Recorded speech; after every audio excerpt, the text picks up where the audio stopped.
Marvel Studios is back!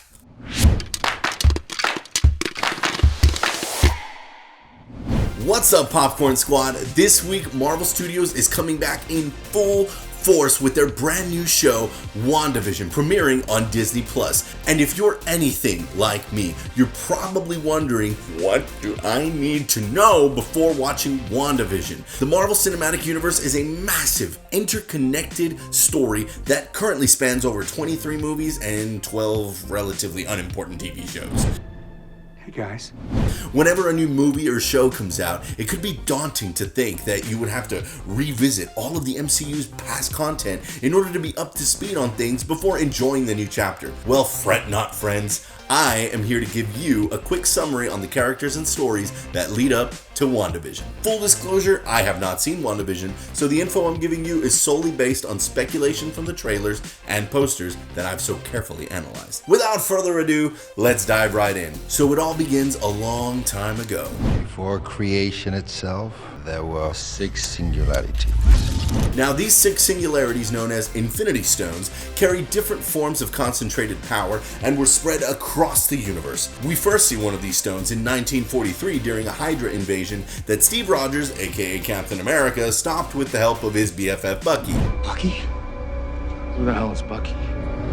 Seriously, these dudes were bros till the end. More on them later. Cap gets frozen for like 70 years, but in the meantime, the Infinity Stone finds itself in the hands of Carol Danvers during the mid-90s. Carol absorbed an energy blast from this stone and as a direct result, gained some serious superpowers. She then became a superhero called Captain Marvel, and her best friend's daughter named Monica Rambeau helped her pick the colors of her cool new supersuit. How do I look? Fresh. More on Monica later. Captain Marvel beats the bad guys and turns the stone over to Nick Fury, director of S.H.I.E.L.D. Fast forward to sometime in 2008, a mad titan named Thanos decided that he wanted to collect all these stones and use them to wipe out half of all life in the universe. With all 6 stones, I could simply snap my fingers. They would all cease to exist. I call that mercy. More on that later. On Earth, the richest and smartest man in the world, Tony Stark. Tony Stark created a supersuit to fight off evil terrorists and become a superhero when he told everyone, I am Iron Man. This gained a lot of attention from a government agency called, you guessed it, S.H.I.E.L.D., who is trying to find other super beings like Stark to put together a team of Earth's mightiest heroes. One of those heroes, named Thor, is from another world entirely called Asgard and is discovered by astrophysicist Jane Foster with the help of her quirky intern, Darcy Lewis. This is going on Facebook. Smile. More on her later. Thor has a stepbrother named Loki, who is a sneaky little fella that makes his way to Earth under the instruction of Thanos to retrieve the stone that S.H.I.E.L.D. has and give it to the Mad Titan himself. Through a series of incredibly convenient circumstances, 6 superheroes, including Cap, Thor, and Iron Man, band together as a team called the Avengers and stop Loki from invading and getting the stone. If it's all the same to you, I'll have that drink now. The Avengers give what we learn is the Space Stone to S.H.I.E.L.D. and go on their merry way. Still with me? So You with me?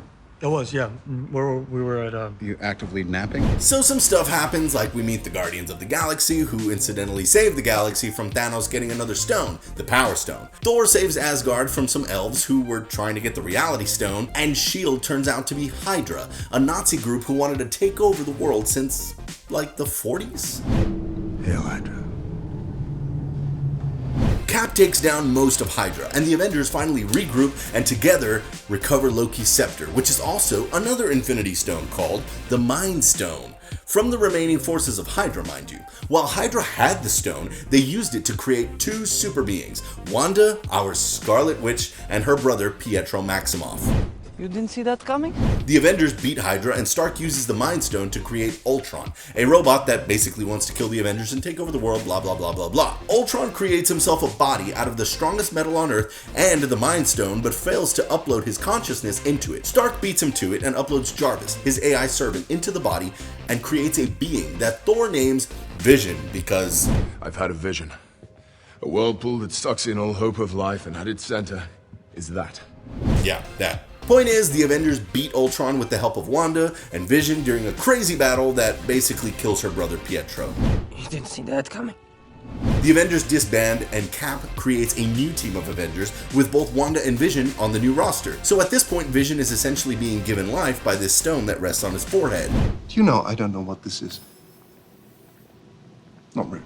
2 years pass, and Vision and Wanda kind of sort of fall in love off screen. We meet Ant-Man, who is funny and cool. The Avengers end up fighting about something they disagree on, and it has little relevance to the end game. Oh, and we also meet Doctor Strange, who is a sorcerer supreme. He's like a superhero that uses magic, like a wizard or something. He's kind of important though, because he has another Infinity Stone, the Time Stone, which he's sworn to protect. More on him later. Back to Thanos, big bad guy who wants all the stones to wipe out half of everyone. He's finally discovered the whereabouts of each stone and begins his journey to retrieve them all. He kills Loki for failing and betraying him, takes a space stone, destroys a planet, takes the Power Stone, kills some more and takes the Reality and Soul Stone, and Doctor Strange, wizard guy, gives the Time Stone to Thanos because apparently it was part of like this one timeline where the Avengers win in the end game. So the last stone is left in Vision's head, and as a last-ditch effort, Wanda uses her powers to destroy the stone, effectively killing Vision in the process, the love of her life.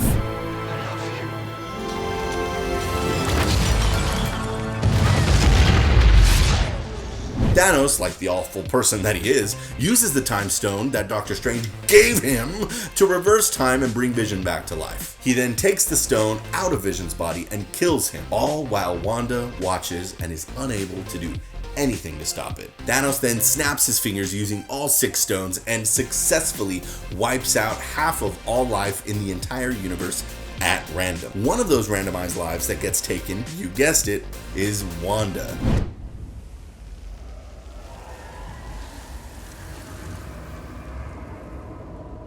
So now both Wanda and Vision are dead. Thankfully, the remaining Avengers are sore losers, and because of Ant-Man, they use Time travel to grab the stones before Thanos does and bring back all the people that he snapped away, including Wanda. Yay. She gets pretty mad at Thanos. You took everything from me.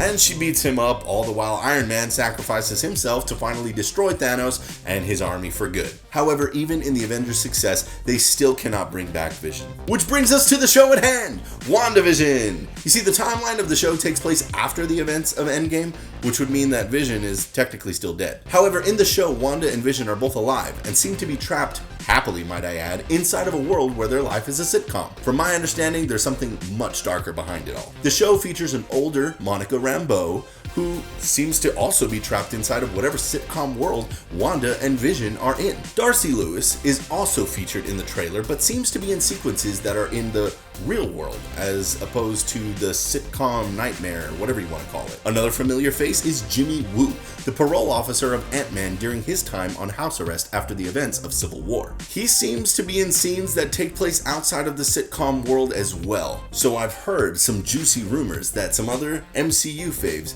may just make some appearances, such as Doctor Strange. Due to Wanda being a primary character in Doctor Strange's sequel, which is dated to be released in 2022, the title of the sequel is Doctor Strange in the Multiverse of Madness. So I can only assume that at the end of this show, the multiverse will be cracked open and could bleed into other MCU movies or TV shows, such as Spider-Man, which may just bring other Spider-Men into this universe from previous movies. I'm looking at you, Tobey Maguire. And you, Andrew Garfield. You're my boy.